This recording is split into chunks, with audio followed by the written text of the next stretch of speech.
दोस्तों बिहार में बिजली का कनेक्शन लेने के लिए आपको north Bihar power distribution company limited के वेबसाइट पर आना होगा। जरूरी नहीं है कि आपके जो एरिया है वहां पर north Bihar power distribution company limited ही बिजली का कनेक्शन दे रही होगी। आपके यहाँ ऐसा भी होगा कि साउथ बिहार पावर डिस्ट्रीब्यूशन जो कंपनी है वो भी आपके यहाँ बिजली का कनेक्शन दे रही होगी। तो आपको एक बार पता कर लेना है। अगर आपको ये जानकारी नहीं है तो जिनके पास पहले से आपके एरिया में कनेक्शन है उनसे सिर्फ पूछ लीजिएगा कि अपने यहाँ north Bihar power distribution company जो है बिजली कनेक्शन दे रही है या south Bihar power distribution company दे रही है। दोनों का अप्लाई करने का सेम प्रोसेस है। दोनों का लिंक भी मैंने डिस्क्रिप्शन बॉक्स में दे दिया है। अब जब इनके वेबसाइट पर आएंगे तो यहीं पर देखेंगे एक ऑप्शन मिलेगा न्यू कनेक्शन का। जब इस एरो पे क्लिक करेंगे तो एक ऑप्शन मिलेगा न्यू सर्विस कनेक्शन का, जिस पर आप क्लिक करेंगे तो आपके सामने इस प्रकार का इंटरफेस आएगा। और साउथ बिहार का भी सेम इंटरफेस है। यहाँ पर भी मोबाइल नंबर डालेंगे तो आपको दोनों का देखेंगे सामान्य इंटरफेस है।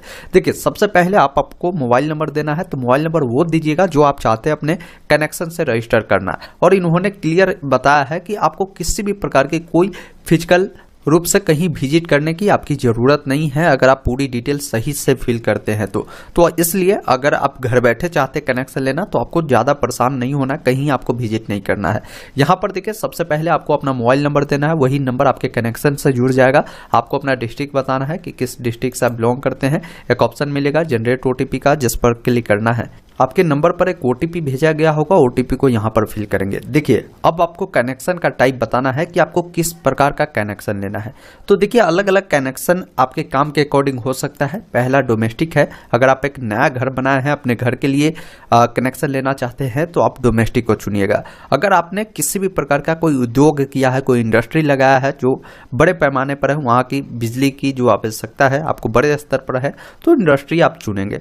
अगला है कमर्शियल। कमर्शियल का मतलब ये है कि अगर कोई लोग दुकान खोले हैं तो वैसे स्थिति में आप कमर्शियल यानी अपने दुकान के लिए कमर्शियल ही आपको अप्लाई करना होगा।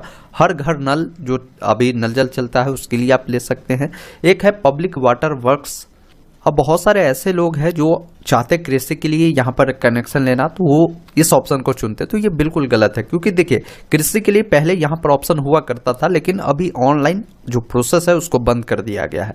तो अगर आपको प्रॉपर कृषि के लिए अगर कनेक्शन लेना है तो आपको क्या करना होगा, ऑफलाइन प्रक्रिया है। आप अपने जो नज़दीकी डिवीजन होगा जहाँ से बिजली आपकी आती होगी, या आपके जो भी जेई होगा या बिजली एजेंट जो भी होगा, उनसे आप संपर्क कर जो आप कनेक्शन है कृषि के लिए प्रॉपर ले सकते हैं। बाकी अन्य चीज़ों के लिए आप यहाँ से अप्लाई कर सकते हैं। ये दो ऑप्शन मेरे ख्याल से ये समझिए कि अभी जो नल जल चलती है पूरे बिहार में उसके लिए दिया गया है। आपको कृषि के लिए यहाँ से अप्लाई नहीं करनी है। अगर मान लीजिए आपको अपने घर के लिए लेना है तो आप डोमेस्टिक चुने। अगर आप दुकान के लिए लेते हैं तो यहाँ पर कमर्शियल चुने। अगर आप कोई उद्योग कर रहे हैं तो आप इंडस्ट्री को चुने। उसके बाद नीचे आना है, जो OTP आया होगा उसे आप फिल कर देंगे। यहाँ पर कनेक्शन डिटेल पूछा गया है तो यहाँ पर एक ही ऑप्शन LT मिलेगा, इससे आपको चयन करना है। मोबाइल नंबर देखने को मिलेगा। ईमेल ID है तो आप ईमेल ID दे सकते हैं। अब यहाँ पर एड्रेस डिटेल देनी है, वो लोकेशन आपको बतानी है जहाँ पर आपको सप्लाई चाहिए, बिजली की कनेक्शन चाहिए। तो जो भी आपका हाउस नंबर होगा वो आप बताएंगे, स्ट्रीट बताएंगे, जो भी मोहल्ला होगा, जो भी विलेज होगा, एड्रेस 1 में विलेज, एड्रेस 2 में पोस्ट ऑफिस, एड्रेस 3 में पुलिस स्टेशन, सिटी आप बता देंगे, डिस्ट्रिक्ट बता दीजिएगा। बाकी पिन कोड बताना है, ब्लॉक बताना है, पंचायत, विलेज, डिवीजन, इसके अलावा सब डिवीजन, सेक्शन बताना है। अब यहाँ पर टैरिफ पूछा गया है, तो अगर देख लीजिए अगर आप घर के उपयोग के लिए लेते हैं तो यहाँ पर DS1D आपको दिए गए हैं, इससे आपको चुनना है। अब आपको बताना है फेज।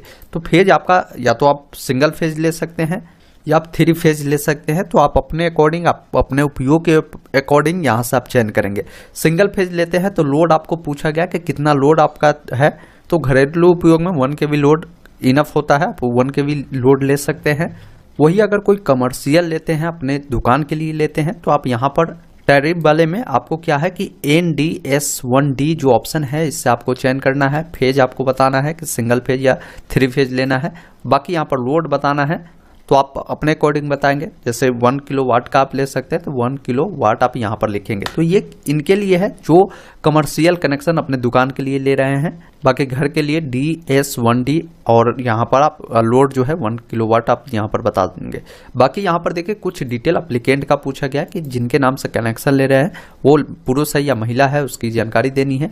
उनका जो भी नाम होगा आप नाम लिखेंगे, उनके हस्बैंड का जो भी नाम होगा, अगर महिला है तो, अगर पुरुष है तो उनके फादर का जो नाम होगा आपको देना है। अब यहाँ पर डॉक्यूमेंट क्या लग रहा है तो समझ लीजिए, आईडी प्रूफ के लिए एप्लीकेंट का एक डॉक्यूमेंट देना होगा।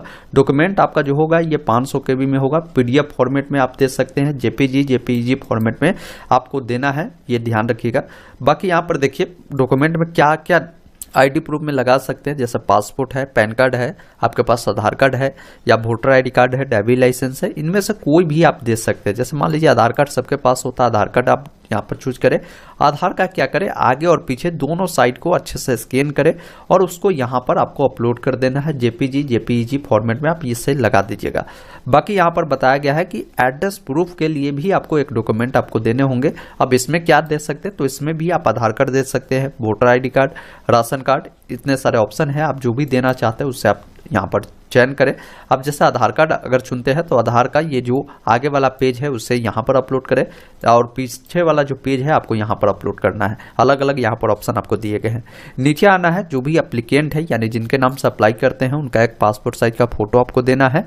अब यहाँ पर देखिए बोला गया है कि अगर मान लीजिए आप अपने घर के लिए कनेक्शन लेते हैं तो वैसे स्थिति में आपके पास लैंड रसीद होगा, मतलब जमीन का रसीद होगा, उससे आप लगा दीजिएगा। कोई लोग मान लीजिए अगर अपने दुकान के लिए लेते हैं तो आपके पास हो सकता है वो दुकान आप रेंट पर लिए हैं तो आपके पास तो जमीन का रसीद होगा नहीं है। ऑनर अगर रसीद दे देता तो ठीक है, नहीं देता है तो आपका रेंट एग्रीमेंट जो होगा उससे आप यहाँ पर अटैच कर दीजिएगा, या अदर जो डॉक्यूमेंट होगा वो भी आप यहाँ पर दे सकते हैं। उसको आपको प्रस्तुत करना होगा भाई कि आप दुकान किए हैं, उसका कोई ना कोई डॉक्यूमेंट होनी चाहिए। यहाँ पर भी आपको जो डॉक्यूमेंट है आपको दे देना है। मान लीजिए 2 डॉक्यूमेंट है, किसी के पास एग्रीमेंट भी है तो आप एग्रीमेंट यहाँ दे दीजिए, अदर कोई डॉक्यूमेंट है तो यहाँ पर अटैच कर दीजिए, अन्यथा आप दोनों में सेम डॉक्यूमेंट दे सकते हैं, एक ही डॉक्यूमेंट आपके पास है तो। उसके बाद सबमिट वाले विकल्प पर क्लिक करना है। इस प्रकार आपका जो कनेक्शन के लिए फॉर्म है और रिक्वेस्ट है वो चला जाता है और आपको एक रिक्वेस्ट नंबर मिल जाता है, इसको आप नोट कर रख सकते हैं। देखिए अब इसके बाद होता ये है, आप जिस भी कंपनी से बिजली कनेक्शन के लिए अप्लाई करते हैं वहाँ का जो भी नज़दीकी पावर ग्रिड होगा उनके पास ये डाटा चला जाता है। वहाँ का जो भी जेई होगा आपकी डिटेल को वेरीफाई करेगा। डिटेल वेरीफाई होने में 10 से 15 दिन लग जाता है। 10 से 15 दिन में आपके जो एड्रेस दिए गए हैं कनेक्शन के लिए उस एड्रेस पर आकर आपको मीटर लगा दिए जाते हैं। बाकी आप इनका स्टेटस भी देख सकते हैं, इसका भी लिंक मैंने डिस्क्रिप्शन बॉक्स में दे दिया है। इस वेबसाइट पर आएंगे, आपको जो रिक्वेस्ट नंबर मिला है उस रिक्वेस्ट नंबर को आप यहाँ पर डालेंगे। अगर 10 से 15 दिन हो जाता कनेक्शन नहीं लगता तो आप देख पाएंगे कि आपका फॉर्म कहीं रिजेक्ट तो नहीं किया गया है, कहां तक वेरीफाई हुआ है वो देखने के लिए यहाँ पर डालकर व्यू स्टेटस पे क्लिक करेंगे। अब आपके सामने आपका स्थिति आ जाएगा। यहाँ पर देखेंगे आपका जो फॉर्म है सबमिट हो चुका है। उसके बाद क्या है कि आपका जो आवेदन है ये प्रमंडल कार्यालय जो होता है बिजली ऑफिस का वहां चला गया है। अब आपकी दस्तावेज आपने जो भी दिया है उसका वेरिफिकेशन होगा। वेरिफिकेशन होने के बाद आपकी जो भी ड्यूज वेरिफिकेशन है, जैसे मान लीजिए आपने पहले से भी कनेक्शन हो सकता है लिया होगा, कहीं कोई बकाया तो नहीं है, फिर तकनीकी फिजिबिलिटी आपकी होती है, फिर आपके परिसर पर मीटर स्थापित किया जाता है, फिर मीटर का अप्रूवल दिया जाता है, फिर आपका जो बिलिंग प्रक्रिया है मतलब उस दिन से आपका जो बिल है वो स्टार्ट हो जाता है। तो इतने प्रक्रिया होता है। मान लीजिए अगर आपका कहीं भी डॉक्यूमेंट के कारण रिजेक्ट होता है तो आपको यहाँ पर रेट बता देगा कि इस कारण से रिजेक्ट है, तो पुनः आपको दोबारा आवेदन करना होगा सही डॉक्यूमेंट लगाकर। तो इस प्रकार आपको बिजली कनेक्शन के लिए अप्लाई करना है। अगर कोई परेशानी आपको हो रही है या अन्य किसी चीज़ों के लिए अगर आप चाहते हैं बिजली का कनेक्शन लेना, आप हमें कमेंट बॉक्स में ज़रूर बताइएगा। उसके रिगार्डिंग मैं डिटेल वीडियो बनाकर जानकारी दे दूँ।